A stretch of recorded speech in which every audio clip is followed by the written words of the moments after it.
1960 में एक शदीद तूफान के बाद ग्रीक शिप MD अल्पाइन उस वक्त के ईस्ट पाकिस्तान के कैपिटल चिटागोंग के सीताकुंडा के साहिल पर फंस गया था और कई सालों तक वहीं पड़ा रहा और फिर 1965 में चिटागोंग ने इसे खरीद कर खत्म कर दिया और इस जहाज को स्क्रैप करने में कई साल लगे, लेकिन इस काम ने बांग्लादेश में एक इंडस्ट्री को जन्म दिया।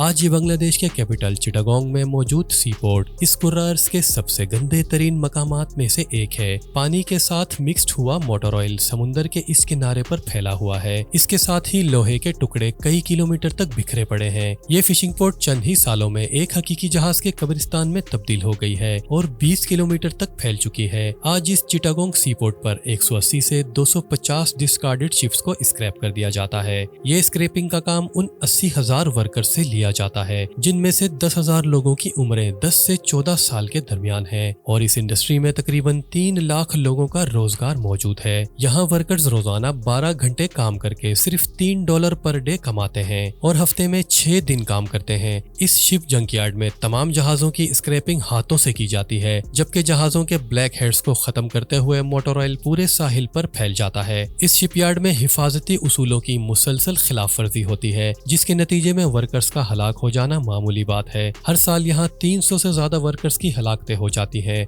और 400 के करीब माजूर हो जाते हैं।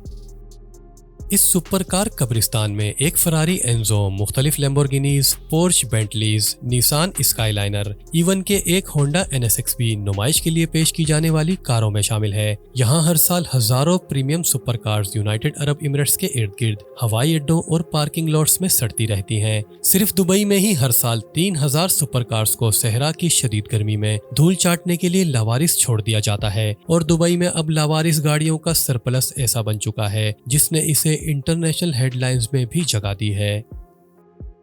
यहाँ पर मौजूद तमाम बाइकर्स के लिए ये जंकयार्ड एक हकीकी खजाना है, जहाँ पुरानी मोटरसाइकिलों का एक हैरत अंगेज जखीरा मौजूद है। न्यूयॉर्क में मौजूद इस जंकयार्ड के मालिक ने 50 साल से ज्यादा इस जंकयार्ड को संभाला था, लेकिन 2002 में इसकी मौत के बाद ये जंकयार्ड खस्ता हाली का शिकार हो गया और वहाँ की इंतजामिया ने इस जगह हर किसी का दाखिला रोक दिया है। लेकिन फिर भी बहुत से लोग इस जंकयार्ड में दाखिल होकर चुपके से इस मोटरसाइकिल के कब्रिस्तान की फोटो लेने में कामयाब हो जाते हैं। जैसा कि आप देख सकते हैं कि कैसे वक्त ने इन मोटरसाइकिल्स की हालत खराब कर दी है, लेकिन इसका मतलब ये नहीं है कि पास्ट में इनकी कोई वैल्यू नहीं थी। 1968 की इस होंडा CB350 के कुछ मॉडल्स को सही हालत में अब भी $3,000 से ऊपर फरोख्त किया जा सकता है और इस जावा फ्रेम वाली 1950s की बाइक को कुछ अपडेशन के बाद $8,000 में बेचा जा सकता है। लेकिन कुछ साल पहले यहाँ एक चौंका देने वाला इंसिडेंट हुआ था। 2010 में यहाँ तमाम बाइक्स को हटा दिया गया था और 2013 में ये पूरी इमारत ही जलकर खाकसर हो गई थी।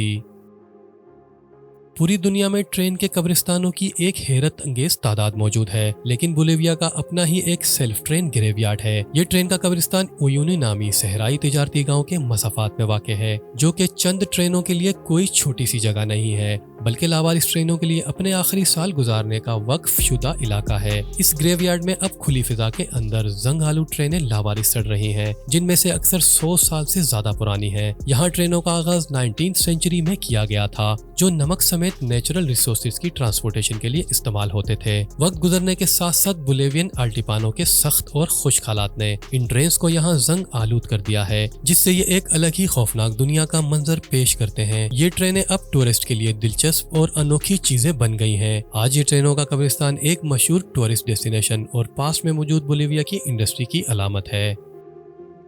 इरिट्रिया ईस्ट अफ्रीका के कैपिटल अस्मारा में फौजी और सिविलियन सामान का एक बहुत बड़ा जखीरा है। इस कबाड़ खाने में जंगी यादगार के तौर पर जंग आलूद गाड़ियों और टैंक्स की बड़ी तादाद मौजूद है। असल में इरिट्रिया की आजादी की जंग जो 1961 से 1991 तक जारी रही, उस वक्त इथोपियन आर्मी ने अपने तबाहशुदा फौजी साजो सामान को अस्मारा के बाहर छुपा दिया था। उनके इस पागलपन के मंसूबे का मकसद था कि इस तरह इन फौजी साजो सामान को सड़क पर छोड़ने से इरिट्रियन के हौसले मजबूत होंगे, लेकिन ऐसा नहीं हुआ और इरिट्रिया की फतह के बाद मुल्क भर में फैली हुई बाकी तमाम मशीनरी का ज्यादातर हिस्सा इस जगह घसीट लिया गया और आहिस्ता आहिस्ता ये कबाड़ खाना बढ़ता गया। उस वक्त इनके पास 74 टैंक्स के अलावा और भी बहुत से दूसरे टैंक्स थे जो इथोपियन आर्मी से पकड़े गए थे। अब इनमें से बहुत सी गाड़ियां पहचान से बाहर हो चुकी हैं और इसी एतबार से ये तारीख के अहम कबाड़ खानों में शुमार होता है।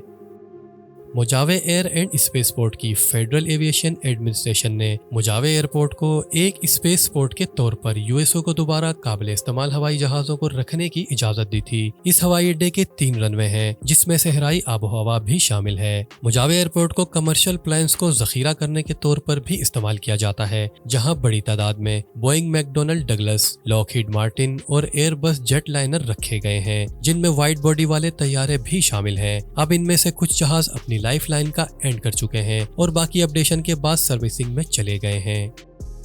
आज की वीडियो में बस इतना ही। वीडियो का फीडबैक कमेंट सेक्शन में जरूर दें। वीडियो को लाइक और चैनल को सब्सक्राइब जरूर कर लें। अपना बहुत ज़्यादा ख्याल रखें। अल्लाह हाफिज़।